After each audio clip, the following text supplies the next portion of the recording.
पुंडरीकाक्षः मंगलाय तनोहरिः। आज इस मांगलिक अवसर पर अमरावती में पहली बार किसी विवाह महोत्सव में वेद पारायण का उपक्रम किया जा रहा है। आप सभी से विनती है कि इस उपक्रम का आस्वाद ग्रहण करें। वस्तुतः वेद पारायण की आवश्यकता क्या है ये हम सभी को पता है, फिर भी वेद पारायण क्या होता है, क्यों किया जाता है, इसके विषय में दो शब्द में बोलना चाहूँगा। वेद पारायण अर्थात ज्ञान उपासना, इसको हम वेद पारायण कह सकते हैं। ज्ञान उपासना से तात्पर्य क्या है कि हमारे जीवन के जितने भी मूलभूत अर्थ हैं, मूलभूत आवश्यकता हैं, उन सभी का नियोजन, उन सभी का समावेश हमारे वेदों में पाया जाता है। इस मांगलिक अवसर पर आप सभी के सामने कुछ वेद मंत्रों का, वेद सूक्तों का पारायण किया जा रहा है। आप सभी इसका आस्वाद ग्रहण करें। धन्यवाद।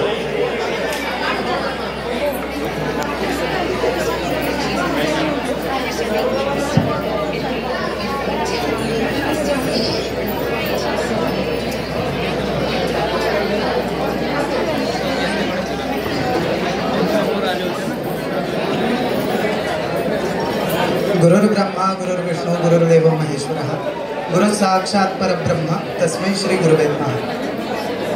आत्ताच आचार्य श्री राहुल महोदयांनी, लोढा महोदयांनी आपल्याला प्रस्तावना करून दिली आहे।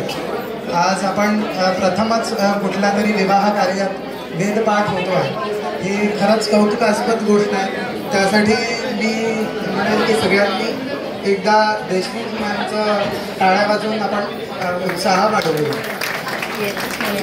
आणि तसंच वधूवरांना आणि दोघांच्याही परिवारांना खूप खूप शुभेच्छा देऊन वेदनारायणाची प्रार्थना आणि कृपाशीर्वाद मागत आपण आजचा वेदपाठ सुरू करूया। श्री गुरुभ्यो नमः। हरिः ओम।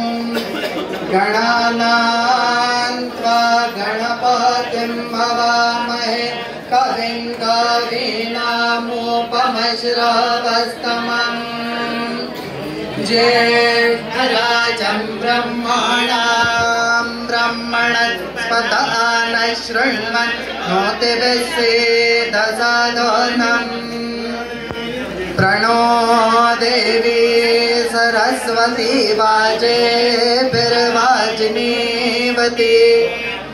दीनामावित्र्यावतु यो वेदादौ स्वरः प्रोक्तो वेदान्ते च प्रतिष्ठितः तस्य प्रकृतिलीनस्य यः परः स महेश्वरः।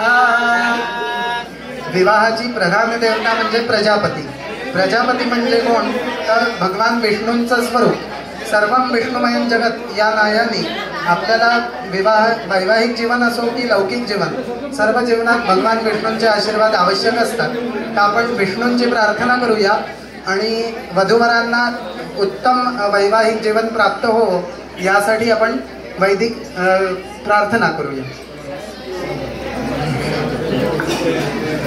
श्री गुरुभ्यो नमः।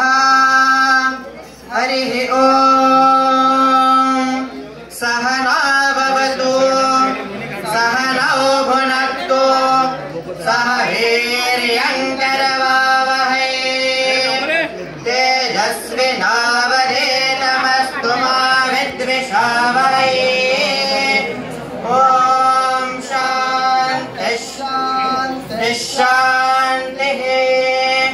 हरिः ओम।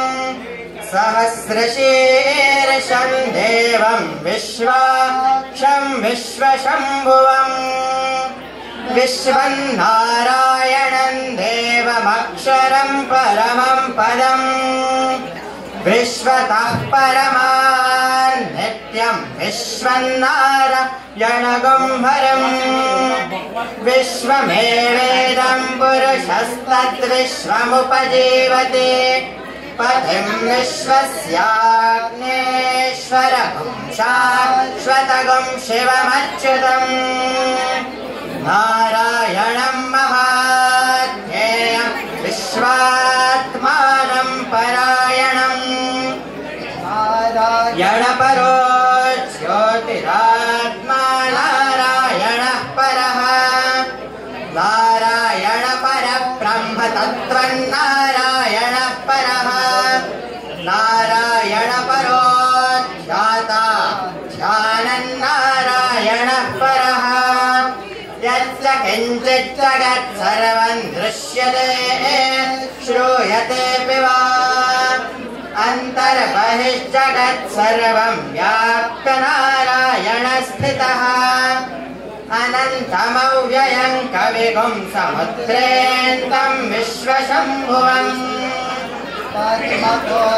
प्रतीकाशगुं हृदयं चाप्यधोमुखम् अधो निष्ट्यावितस्यान्ते नाभ्यामुपरि तिष्ठति ज्वालमालाकुलं भाति विश्वस्यायतनं महता सन्ततगुं शिलाभिस्तुलं भक्त्यापोषसन्निभम् तस्यान्ते सुशिरगुं सूक्ष्मं तस्मिन् सर्वं प्रतिष्ठितम् तस्य मध्ये महानग्निर्विश्वार्चिर्विश्वतोमुखः